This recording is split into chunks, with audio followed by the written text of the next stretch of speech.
I want to share a word today about how we can see the world in a different way. Well, in general, the world is shifted, and we must understand that we've got to have the picture of the world. It seems to us that everything as we see it, so it is arranged through our prism, but in fact it is not. We are facing new reality, new picture of the world. And getting used to atrocities, news about atrocities, we can't do this. Do not get used. It is better to keep yourself high, I mean spiritually. Otherwise, how will you pray? You're going to turn like a stone. You won't get the prayer out of a stone heart. There's no water from a stone, but a prayer is a stream, it is a river, it is the living water. And if we harden our hearts, we won't be able to pray. That's why there is no prayer in churches, because there is no compassion, no clear views of things. Do not get used to the atrocity. And today, the news of the suicide of the strong ones no longer frighten us. The strong ones cast themselves, they get disappointed, they lose the battle. Suicide is one of the greatest losses in life. A person who ends up like this slams the door shut. Sometimes they sort of execute their neighbors in this way, thinking how they will suffer, and so forth. But he slams the door, tears it off like an end of his movie. He burns his book, he completely slams the door, shuts the lid of the well. And today the strong ones are leaving with a loss, those whom everyone followed. And when I look at the end of a person, there were strong poets, Mayakovsky or others, they wrote beautiful works, but the Bible teaches us, look at their death, their end. Why did they betray it all? It means they were disappointed. It means they were wrong. Why then should I delve into what is not true? Death is very important. The end shows it all, and the Bible teaches us that it is not the beginning that saves, but the end. And we've got to carry this light of God among the Sodomites and Homerites, move among Egyptians and wicked, and release God's words, God's revelations. Do not be afraid of people. Of a single man, do not be afraid. Violence, atrocities, a daily norm today, blood, sports, brutality today. Even many believers, lots of believers watch those bloody battles. They think they're developing their masculinity. No, they are losing their prayer. They are losing interest in the Bible, Scripture. They watch the fights, they follow the news of sports, the bloody ones. And the Scripture says, you are of purer eyes than to behold evil. The Lord hates violence. We have to wake up, because this is all creeping into the church, into our minds. Keep your eyes pure so that you see the beauty of Jesus, not the abominations of the devil. New family models, gender shifts, homosexual couples. Today, this is no longer a surprise. Some even get touched by that. They can sort of understand how a man can love how a woman can love a woman, or a man can like a man. And these shifts that are coming gradually into the conscience, so stay awake, that your heart don't get hardened by the sin. New professions have emerged around artificial intelligence. Today there are so many professions that you don't even know these words. You won't catch up. Every day several new professions appear around artificial intelligence, around the internet space. The world is changing its picture. The 666 is creeping in, and this is the genius of man. I mentioned it before. This is not going to be a miracle. It will be a substitute for eternal life. From time immemorial, this fairy tale has been there. They always want to invent a perpetual motion machine or an elixir of youth. Writers, artists, poets write about it, but this is impossible. Even some mechanical things that use the laws of gravity still break. They are not going to work forever, even while they are on Earth. You can leave a material thing, and it will still die. New views and new accents in arts, new types of arts have emerged. Performances, things designed for the subconscious. Today, lots of things are aimed at the subconscious, at the religious experience, at understanding and seeing the world where there is no God, the world of man, the dark side of man, human mysticism. It is getting trendy, like fashionable. Entire industries starting to work for it. Understand that this is a new world picture in which we live, and it's happening. There's transformation going on, very powerful transformation. These 3 sixes are ticking. It is already 60, 50 something or something, and the numbers are changing. Particles of 1,000, million, they're rushing forth, and all this should result in 666, replacement of God with the Antichrist, who will take care of man, who will solve his needs and meet his needs in the maximum way through the genius of man. But those won't be miracles. It won't be the devil in the flesh. What he will do is the same thing that they did, those sorcerers in Egypt, when they brought out the river of blood and the toads. It will be the same, only through the modern means of communication, through the modern achievements of the progress.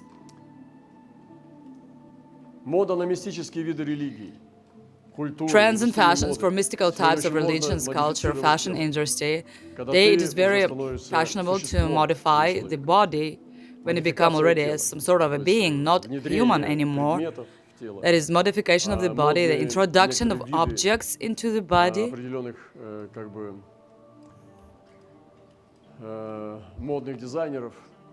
Some kinds of certain fashion designs meant and designers meant to transform a person, man. That is, a person already acts as a being, an extraterrestrial being. Fashion for the type of Superman or subman. It's also trendy. Subhuman, subman can be a man with the head of a dog or your own head instead of a purse, and so on. Well, I think that Abraham would have been amazed, but probably not to the extent that carnal people are amazed. Well, I don't really think Abraham would be much surprised. He's spiritual and he would see everything from his time. Jesus saw the day of Abraham, and Abraham saw the days of Jesus. I don't think Enoch would be surprised today. If he were with us now, among us, in the same type of suit, it would be Enoch. He would not be sitting like a savage. He would be spiritual. He would say, I saw it all from the beginning. Even further than you see it now, he saw the day of Jesus, how he returned with his holy angels to judge this world. New world culture today. You can hardly find a country where there is no collar or a cell phone. Well, there are of course places where there is severe poverty, but nevertheless the world culture has covered all over the planet, and so it must be, because Antichrist must be received by all. And in fact, it is increasingly unfolding. After the opening of every of the 7 seals, there is an acceleration. And the faster the seal is removed, the faster everything happens. The time shrinks with every seal. Transformation of world religions. Islam is experiencing transformation today. They are successful in communications, in the internet space, and they start filling the internet with their content and so forth. Buddhism, Hinduism, Judaism. There is a transformation of world religions going on today. They are lifting their heads, not think that everything stands still. If we consider Buddhism now, it is growing. If we consider Hinduism, it is growing with terrible force, power. They say India has now surpassed China in terms of numbers. Today it is not China, the greatest country in population, but India. How do you like that? If you consider Islam, it is growing. If you consider Christianity, it is growing much more slowly. And of course, there is a transformation of a nature of Christianity happening. The false vine is losing real faith. And she will lose it altogether, the reality of the true faith, false bride. She is in disgrace. Her clothes wear out, shameful places are exposed, and she herself does not see herself anymore from behind. But the true vine will be regarded as radical, outdated Christianity. True teaching will be perceived as radical. When you tell homosexuals that it is a sin, you will be a radical. You will be an obsolete, outdated Christian. That's what's happening, what we have in our streets today. Transformation of the world is happening. One revelation that came today, I want to read it. It was shown how the Lord created peoples and nations, each of them coming out of His hands as masterpieces. We are used to looking at the Tower of Babel as a pure negative, but in fact, this is an intention. When people build the Tower of Babel to make a name up to the heavens for themselves, the Lord said, let us go down, let us, plural, and see what they have in mind. When He saw what they had in mind, He sent this confusion of their languages and scattered them in their places. In another translation, it says that He dispersed the angelic forces in accordance with the peoples which He distributed in the territories of the planet. And when He gave the Pentecost after the crucifixion and resurrection of Christ, He again gave them different languages the second time. And those were the languages spoken by all those 80 nationalities that are numbered, listed there. It came to Jerusalem, and the disciples spoke in their languages about the wonderful and great works of God. The Lord again gave different languages in order to gather the people together so that they could understand each other. And there is a positive thing here, that the Lord created nations. The skin color, the eye shape. Take any nation, any people, you will see beauty. You will see the beauty of a child, of a woman's face, man's masculinity. In any people, any nation of the world, you must recognize the beauty. Begin with this. Take the indigenous peoples of the north. They are beautiful. Take the southern peoples of Africa, India, the west and the east. And we also can see the ugliness of Cain's spirit in the most beautiful nations of the world. Of course, there are standards that the fashion industry imposes, but there is an intuition in man, the sensing of the ancient God, understanding of the true beauty. Does a nation have be special in order to see beauty of a puppy or his playfulness, carefree playfulness? Does anyone hate the ornament of a butterfly wings? Or who can hate a beautiful bird soaring in the sky? Only obsessed one. And God has deposited the sense of beauty, beauty of life in man. He deposited in the very inside, very bottom. He put His diamond in this well. He gave every man, I call it, genius. Into each person He placed a diamond according to his abilities, to his strength, at the bottom of the well. And I don't know what to call it more precise. For me, it sounds a genius. He deposited a genius in every man. So this genius we have to see in ourselves, in our neighbors. Well, it's not a demand to see it in neighbors, but also in the nations. And return to the vision. It was so shown how the Lord was creating nations and peoples, each of them coming out of His hands as masterpieces, as works of art, and those works were to be admired, but the enemy came and defiled those works. They were distorted beyond recognition, so that peoples and nations began to evoke negative feelings when contacting with them, from hostility to hatred towards them. Then it was shown that the man of God was giving the gift of seeing peoples and nations through defilement and outward distortion. It was given to him to see the full inner beauty of every nation in its primeval beauty. And he was given a fiery sword in his mouth to reveal the beauty of the souls of peoples with the fire and purify them from the defilement of the enemy. Through the fiery sword of the man of God, peoples began to open up and appear as works of art and masterpieces of the Creator who created them, and one could already admire and love them. Do you know, I was preparing this word, and this revelation came after I had prepared the word, and I realized that the Lord is confirming. I want to tell you also that no one sews a piece of unshrunk cloth to an old garment. Imagine you take an old piece of cloth and you take a new piece and you sew it on the old garment. For the patch pulls away from the garment, because the new has nothing to hold on to, and the hole will get worse because it gets bigger.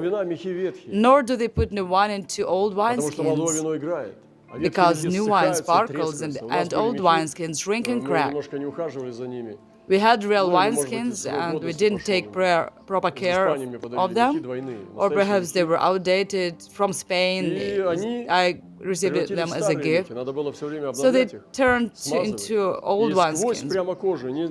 They had to be renewed and rubbed, and not through the, just through the whole of the skin, the wineskins started to break and the water was leaking.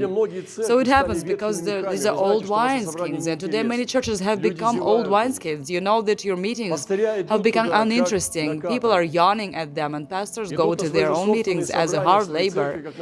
It's their own churches and meetings, but it's just hard labor because people who are there are boring, and they come and serve the tradition. They feed nothing.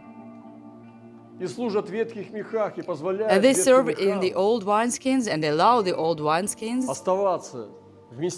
to remain the reservoir for this grace. They do not pour the new wine.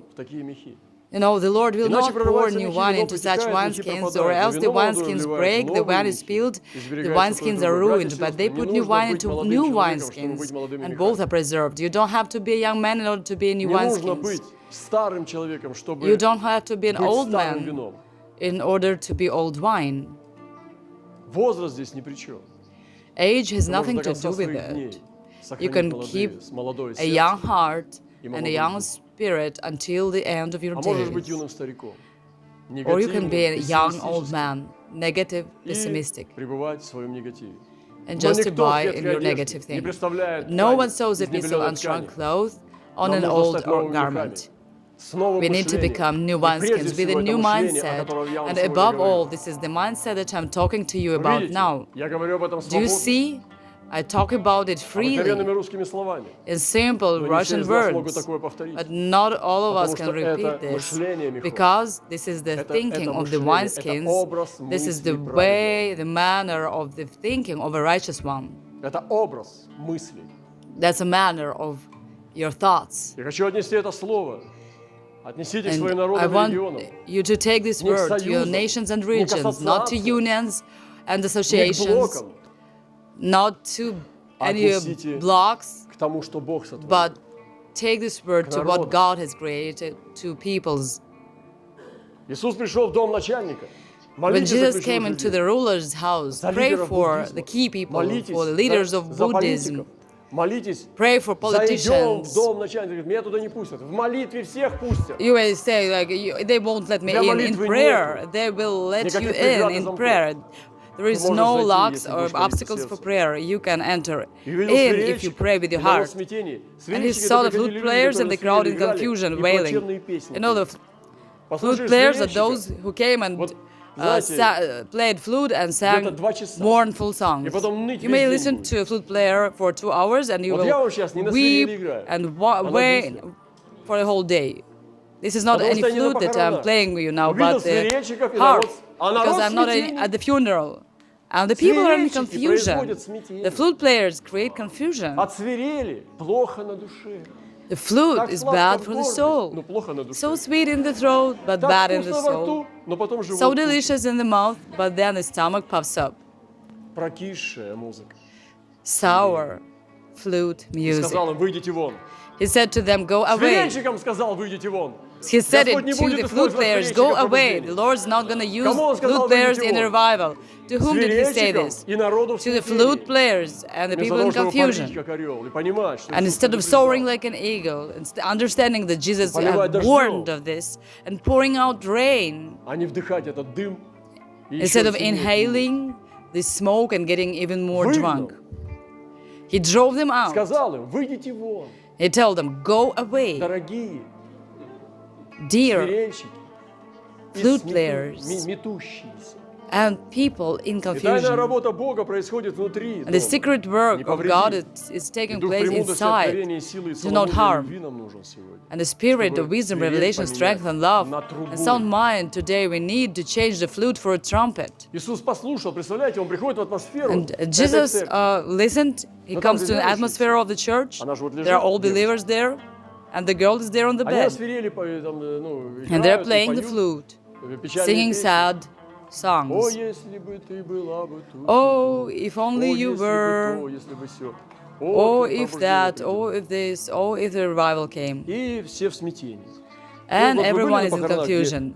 Have you ever been at a funeral where it seems a believer is being buried, but it's bad in your soul? Instead of joy, they adopted a spirit of sorrow and inconsolability. And the Lord drove them out because the girl is not dead, but is sleeping. And this is the verdict of Jesus. He is waiting. Who will wake her up? The Lord will, but His hand and fingers are us. His hand is the church of God. Today, the hand of the Lord is the people of God, His prophets, His evangelists, teachers, shepherds, apostles. And they laughed at Him. Oops! Weren't they just crying? See how quickly they changed their shoes. And they were laughing at Him. Wise missionaries laughing at the faith. Ha ha ha ha, you're not going to go there. We know your heart. Joseph. We know your heart, David, why you came here. To eat the cheese? He says, she's sleeping. And they laugh because they don't believe. They laugh at Him, not at the words, but at Himself. They laugh at the optimistic forecasts for the future of the nations. When the people were sent out, the faithful disciples were pushing out those who did not believe. Should I kick this one out? She's a widow. Yes, it doesn't matter who she is. All the unbelieving people have to go. When the people were sent out, what is left? The pure diamond of faith. Jesus sends out false workers. He zeroes the church among the nations today. He zeroes them. When He entered, He took her by the hand, and the girl rose up. The principle of resurrection from Jesus is very simple. Go inside. Do you understand? He went inside. It is very important to lift your feet, buy a ticket, fill in gasoline, and put your feet on the ground, going inside. And here, as a man is, so is his strength. Just stop throwing dust in the eyes. Start moving in the reality. He took her by the hand. In order to take with the hand, you have to touch her. You have to touch people. Be with the people, touch them, look into their eyes, hug them, drink water, eat food, sit, fellowship, touch, not in prayer, but in real, take by the hand. A mystical hand can take a mystical hand. And the girl rose up. The girl is rising up. So it shall be. And this news spread throughout all the land. The fame of the works of Jesus will go all over the world. I didn't understand before why Christians are so weak. But now I know. Do you know why? Because weak people gave birth to them. Because they were brought up by weak teachers. And today I'm communicating this word to you that God created beautiful nations. Recognize, find it, see it. I've said much today. Enough.